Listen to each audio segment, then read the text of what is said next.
ಸಮಸ್ತ ಯೂಟ್ಯೂಬ್ ವಾಹಿನಿಯ ವೀಕ್ಷಕರಿಗೆ ನನ್ನ ನಮಸ್ಕಾರಗಳು. ವೀಕ್ಷಕರ, ಇಂದಿನ ಒಂದು ಸಂಚಿಕೆಯಲ್ಲಿ ಹಾಳೆಯ ಮೇಲೆ ಹೆಸರನ್ನು ಬರೆದು ಯಾವ ರೀತಿಯೊಂದು ವಶೀಕರಣವನ್ನು ಮಾಡಲಾಗ್ತದೆ, ಯಾವ ರೀತಿಯೊಂದು ಪ್ರಬಲವಾದಂತಹ ವಶೀಕರಣವನ್ನು ಹಾಳೆಯಲ್ಲಿ ಅಥವಾ ತಾಳೆಗರಿಯಲ್ಲಿ ಬರೆಯುವ ಮೂಲಕ ಮಾಡಬಹುದು ಅಂತಕ್ಕಂಥ ಸಂಪೂರ್ಣವಾದಂತಹ ಮಾಹಿತಿಗಳನ್ನು ನಿಮಗೆ ನಾನು ತಿಳಿಸ್ಕೊಡ್ತಾ ಇದ್ದೇನೆ. ಈ ಒಂದು ವಶೀಕರಣವನ್ನು ಯಾವುದೇ ರೀತಿಯಾದಂತಹ ಕೆಟ್ಟ ಕೆಲಸಗಳಿಗೆ ಉಪಯೋಗಿಸೋದಕ್ಕೆ ಹೋಗಬೇಡಿ. ಕೇವಲ ನಿಮ್ಮ ಪ್ರೀತಿ ನಿಮ್ಮಿಂದ ದೂರವಾಗಿದ್ದರೆ, ನಿಮ್ಮ ಪ್ರೀತಿಯನ್ನು ನೀವು ಕಳೆದುಕೊಂಡಿದ್ದರೆ, ನಿಮ್ಮ ಪ್ರೀತಿ ನಿಜವಾಗಿದ್ದರೆ ಮಾತ್ರ ಇದನ್ನು ಬಳಸಿ ಅಂತ ಹೇಳ್ತಾ ಇದ್ದೇನೆ. ಒಂದು ಸಂಚಿಕೆಯನ್ನು ಪ್ರಾರಂಭಿಸ್ತಾ ಇದ್ದೇವೆ.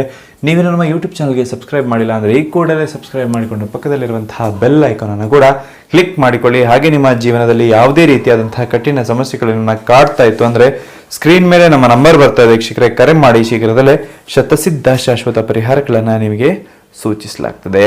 ಮೊದಲನೇದಾಗಿ ವೀಕ್ಷಕರೇ, ಈ ರೀತಿಯಾಗಿರ್ತಕ್ಕಂತಹ ಒಂದು ಹಾಳೆಯನ್ನು ತೆಗೆದುಕೊಳ್ಬೇಕಾಗ್ತದೆ.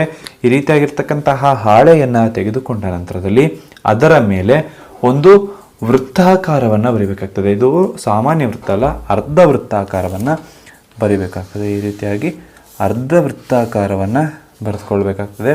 ಹಾಗೂ ಇಲ್ಲಿ ತ್ರಿಕೋನಾಕಾರವನ್ನು ಬರ್ಕೊಳ್ಬೇಕಾಗ್ತದೆ ವೀಕ್ಷಕರೇ. ಈ ರೀತಿಯಾಗಿ ತ್ರಿಕೋನಾಕಾರವನ್ನು ಬರ್ಕೊಂಡು ಇದನ್ನು ಒಂದು ಚೌಕಾಕಾರದ ಒಳಗೆ ಈ ರೀತಿಯಾಗಿ ಸೇರಿಸಿಬಿಡಿ. ಈ ರೀತಿಯಾಗಿ ಸೇರಿಸ್ಕೊಂಡ ನಂತರ ಇಲ್ಲಿ ವಶೀಕರಣಂ ಅಂತ ಹೇಳಿ ಬರ್ಕೊಳ್ಳಿ. ಆಯ್ತಲ್ಲ, ನೀವು ಪ್ರೀತಿಸ್ತಾ ಇರುವಂತಹ ವ್ಯಕ್ತಿಯ ಹೆಸರನ್ನು ಇಲ್ಲಿ ಬರೀರಿ. ಪುರುಷ ಆಗಿರ್ಬೋದು, ಸ್ತ್ರೀ ಆಗಿರ್ಬೋದು, ಅವರ ಹೆಸರನ್ನು ಈ ಒಂದು ತ್ರಿಕೋನದಲ್ಲಿ ಬರೀರಿ. ಹಾಗೆ ನಿಮ್ಮ ಹೆಸರನ್ನು ಇಲ್ಲಿ ಬರೀರಿ. ಆಯ್ತಲ್ಲ, ನಿಮ್ಮ ಹೆಸರನ್ನು ಈ ಎರಡು ಜಾಗದಲ್ಲೂ ಕೂಡ ಬರಿಬೇಕಾಗ್ತದೆ. ಹಾಗೆ ಈ ಒಂದು ಬಾಕ್ಸ್ನ ಮೇಲೂ ಕೂಡ ನಿಮ್ಮ ಹೆಸರನ್ನು ಬರಿಬೇಕಾಗ್ತದೆ. ಇಲ್ಲಿ ಮಾತ್ರ ನೀವು ವಶೀಕರಣ ಮಾಡುವಂತಹ ವ್ಯಕ್ತಿಯ ಹೆಸರು, 3 ಜಾಗದಲ್ಲೂ ಕೂಡ ನಿಮ್ಮ ಹೆಸರು.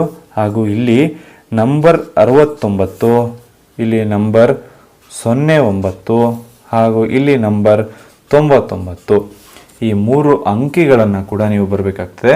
ಹಾಗೆಯೇ ಈ ಯಾರನ್ನ ವಶೀಕರಣ ಮಾಡ್ಕೋಬೇಕು ಅಂತ ಇರ್ತಾರಲ್ಲ, ಅವರು ಹುಟ್ಟಿದ ದಿನಾಂಕ, ಅವರ ಬರ್ತ್ ಆಫ್ ಅಂದರೆ ಡೇಟ್ ಆಫ್ ಬರ್ತನ್ನು ಕೂಡ ನೀವು ಇಲ್ಲಿ ಬರಿಬೇಕಾಗ್ತದೆ. ಯಾವ ರೀತಿ ಬರಿಬೇಕಂದ್ರೆ, ಈಗ ನೀವು ಹುಟ್ಟಿದ ದಿನಾಂಕ 10ನೇ ತಾರೀಕಾಗಿದ್ದಲ್ಲಿ ಅವರು ಹುಟ್ಟಿದ ತಾರೀಕು 21 ಆಗಿದ್ರಲ್ಲಿ ಟೋಟಲ್ 31 ಬರುತ್ತಲ್ಲ. ಈ ರೀತಿಯಾಗಿ ಬರ್ತಕ್ಕಂತಹ 31 ನಂಬರ್ ಏನಿದೆಯಲ್ಲ, ಈ 31 ನಂಬರವನ್ನು ಇಲ್ಲಿ ಬರ್ಕೊಳ್ಳಿ. 31 ಅಂತ ಈ ಒಂದು ಯಂತ್ರದ ಮೇಲೆ ಬರೆದುಕೊಳ್ಬೇಕಾಗ್ತದೆ.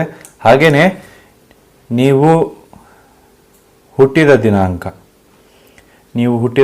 ಏನಾದರೂ ಈಗ ಟೋಟಲ್ 50 ಬಂತು ಅಂದರೆ, ನೀವು ಹುಟ್ಟಿದ ದಿನಾಂಕ 20, ಅವರು ಹುಟ್ಟಿದ ದಿನಾಂಕ 21 ಆಯಿತು ಅಂದರೆ 41 ಬರ್ಬೋದು. ಹಾಗೆ ಇದು 60ವರೆಗೂ ಕೂಡ ಹೋಗ್ಬೋದು ವೀಕ್ಷಕರೇ. ಯಾವುದೇ ರೀತಿಯಾದಂತಹ ಸಮಸ್ಯೆಗಳು ಬರೋದಿಲ್ಲ. 62 ಬಂದರೂ ಯಾವುದೇ ರೀತಿಯಾದಂತಹ ಸಮಸ್ಯೆಗಳು ಉಂಟಾಗೋದಿಲ್ಲ. ಆಯ್ತಲ್ಲ. ಅದೇ ರೀತಿಯಾಗಿ ನೀವು ವಾಸ ಮಾಡ್ತಕ್ಕಂತಹ ಸ್ಥಳ ಬಹಳಷ್ಟು ಮುಖ್ಯವಾಗ್ತದೆ ವೀಕ್ಷಕರೇ. ನೀವು ವಾಸ ಮಾಡ್ತಕ್ಕಂತಹ ಸ್ಥಳ ಹಾಗೂ ಅವರು ವಾಸ ಮಾಡ್ತಕ್ಕಂತಹ ಸ್ಥಳ ಎರಡೂ ಒಂದೇ ಆಗಿದ್ರೆ ಬಹಳಷ್ಟು ಒಳ್ಳೆಯದು ವೀಕ್ಷಕರೇ. ಬಹಳಷ್ಟು ಉತ್ತಮವಾಗಿ ಒಂದು ವಶೀಕರಣ ಅಂದದ್ದು ನಡೆದು ಹೋಗ್ತದೆ. ಅವರೇನಾದರೂ ನಿಮ್ಮಿಂದ ಬಹಳಷ್ಟು ದೂರ ಇದ್ದರು ಅಂದರೆ ನೀವೇನು ಮಾಡಬೇಕಪ್ಪ ಅಂತ ಹೇಳಿದ್ರೆ, ಈ ಚೀಟಿಯನ್ನು ಇದೇ ರೀತಿಯಾಗಿ 2 ಚೀಟಿಗಳನ್ನು ನೀವು ಬರಿಬೇಕಾಗ್ತದೆ. 2 ಹಾಳೆಗಳ ಮೇಲೆ ಇದೇ ರೀತಿಯಾಗಿ ನೋಡಿ, ಇಷ್ಟನ್ನು 2 ಹಾಳೆಗಳ ಮೇಲೆ ಬರಿಬೇಕಾಗ್ತದೆ. ನೀವೇನಾದರೂ ಒಂದೇ ಜಾಗದಲ್ಲಿ ಒಂದೇ ಮನೆಯಲ್ಲಿದ್ದೀರಿ ಅಂದರೆ ಯಾವುದೇ ರೀತಿಯಾದಂತಹ ಸಮಸ್ಯೆಗಳು ಬರೋದಿಲ್ಲ. ಈ ಒಂದು ತಂತ್ರವನ್ನು ಮಾಡೋದ್ರಿಂದ ಅವರು ನೀವು ಹೇಳಿದ ರೀತಿ ಕೇಳ್ತಾರೆ, ನೀವು ಕರದಲ್ಲಿಗೆ ಬರ್ತಾರೆ. ನೀವು ಆಡಿದ ಮಾತಿಗೆ ಯಾವುದೇ ರೀತಿಯಾದಂತಹ ವಿರೋಧವನ್ನು ಅವರು ವ್ಯಕ್ತಪಡಿಸುವುದಿಲ್ಲ. ಆಯ್ತಲ್ಲ. ಈಗ ಅವರ ಹೆಸರನ್ನು ಬರೆದ ನಂತರದಲ್ಲಿ ನಿಮ್ಮ ಎಡಗೈಯನ್ನು ಈ ಒಂದು ಯಂತ್ರದ ಮೇಲೆ ಈ ರೀತಿಯಾಗಿ ಇಟ್ಟುಕೊಂಡು ಈ ಒಂದು ಮಂತ್ರವನ್ನು ನೀವು ಜಪ ಮಾಡ್ಕೋಬೇಕಾಗ್ತದೆ. ಈ ಮಂತ್ರವನ್ನು ನೀವು ಕನಿಷ್ಠ ಪಕ್ಷ 151 ಬಾರಿ ಜಪ ಮಾಡಬೇಕಾಗ್ತದೆ. ಆ ಮಂತ್ರ ಯಾವುದಪ್ಪ ಅಂತ ನೋಡೋದಾದರೆ, ಓಂ ಹ್ರೀಂ ಶ್ರೀಂ ವಶೀಕರಣಾಯ ನಮಃ, ಓಂ ಹ್ರೀಂ ಶ್ರೀಂ ವಶೀಕರಣಾಯ ನಮಃ. ಈ ಒಂದು ಮಂತ್ರವನ್ನು ಎಡಗೈ ಈ ರೀತಿಯಾಗಿ ಇಟ್ಟುಕೊಂಡು 151 ಬಾರಿ ಕನಿಷ್ಠ ಜಪ ಮಾಡಿ ನಿಮ್ಮ ಶಕ್ತಿಗನುಸಾರವಾಗಿ 1008 ಬಾರಿ ಕೂಡ ಜಪವನ್ನು ಮಾಡಿದ್ರೆ ವಶೀಕರಣ ಸಾಧ್ಯ ಆಗ್ತದೆ. ಆಯ್ತಲ್ಲ. ಹಾಗೆ ಇದನ್ನು ಒಂದು ನೀವು ಮಲಗುವಂತಹ ಒಂದು ದಿಂಬಿನ ಕೆಳಗಡೆ ಇಟ್ಟುಕೊಂಡು ಮಲಗಿದರೆ ಬಹಳಷ್ಟು ಉತ್ತಮವಾದಂತಹ ಪ್ರತಿಫಲಗಳು ನಿಮಗೆ ದೊರೆಯುತ್ತಾ ಹೋಗ್ತದೆ.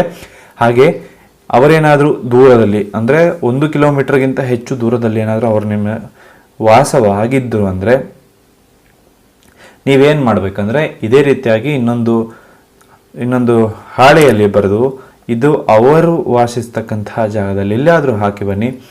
ಒಂದು ತೊಟ್ಟೆ ಅಂದರೆ ಒಂದು ಕವರ್ನಲ್ಲಿ ಹಾಕಿ ಇದೊಂದು ಅವರ ಮನೆ ಹತ್ರ ಎಲ್ಲಾದರೂ ಹಾಕಿ ಬನ್ನಿ ವೀಕ್ಷಕರೇ. ಈ ಒಂದು ತಂತ್ರ ಕೇವಲ ಒಂದು 3 ದಿನದಲ್ಲಿ ವಶೀಕರಣ ಅಂತಕ್ಕಂಥದ್ದಾಗ್ತದೆ. ಈ ರೀತಿಯಾಗಿ ಮಾಡಿದ ನಂತರದಲ್ಲಿ ನೆಕ್ಸ್ಟ್ 3 ದಿನ ಕಂಟಿನ್ಯೂಸ್ ಆಗಿ ಅವರ ಕಣ್ಣಲ್ಲಿ ಕಣ್ಣಿಟ್ಟು ನೀವು ನೋಡಿ ಓಂ ಹ್ರೀಂ ಶ್ರೀಂ ವಶೀಕರಣಾಯ ನಮಃ ಅಂತ 11 ಬಾರಿ ಜಪ ಮಾಡಬೇಕು. ಕಂಟಿನ್ಯೂಸ್ ಆಗಿ 3 ದಿನ ಈ ಒಂದು ಮಂತ್ರವನ್ನು ಜಪ ಮಾಡಿಕೊಂಡು ಹೋಯಿತು ಅಂದರೆ ಅವರು ನಿಮಗೆ ಆಕರ್ಷಣೆ ಆಗ್ತಾರೆ. ಅವರು ನೀವು ಹೇಳಿದಲ್ಲಿ ಬರ್ತಾರೆ ವೀಕ್ಷಕರೇ. ಅವರು ನಿಮಗೆ ಸಂಪೂರ್ಣವಾಗಿ ವಶ ಆಗ್ತಾರೆ. ಆಯ್ತಲ್ಲ. ಈ ತಂತ್ರದಲ್ಲಿ ಏನಾದರೂ ಡೌಟ್ ಇತ್ತಂದರೆ ಖಂಡಿತವಾಗ್ಲೂ ನಮ್ಮ ನಂಬರ್ಗೆ ಕರೆ ಮಾಡಿ ಶೀಘ್ರದಲ್ಲೇ ನಿಮಗೆ ಯಾವ ರೀತಿ ಒಂದು ವಶೀಕರಣ ಮಾಡೋದು ಅಂತ ನಾನು ನಿಮಗೆ ತಿಳಿಸ್ಕೊಡ್ತೇನೆ. ಹಾಗೆ ವಶೀಕರಣ ಯಂತ್ರಗಳೇನಾದ್ರು ನಿಮಗೆ ಬೇಕು ಅಂದರೆ ಖಂಡಿತವಾಗ್ಲೂ ನಮಗೆ ಕರೆ ಮಾಡಿ.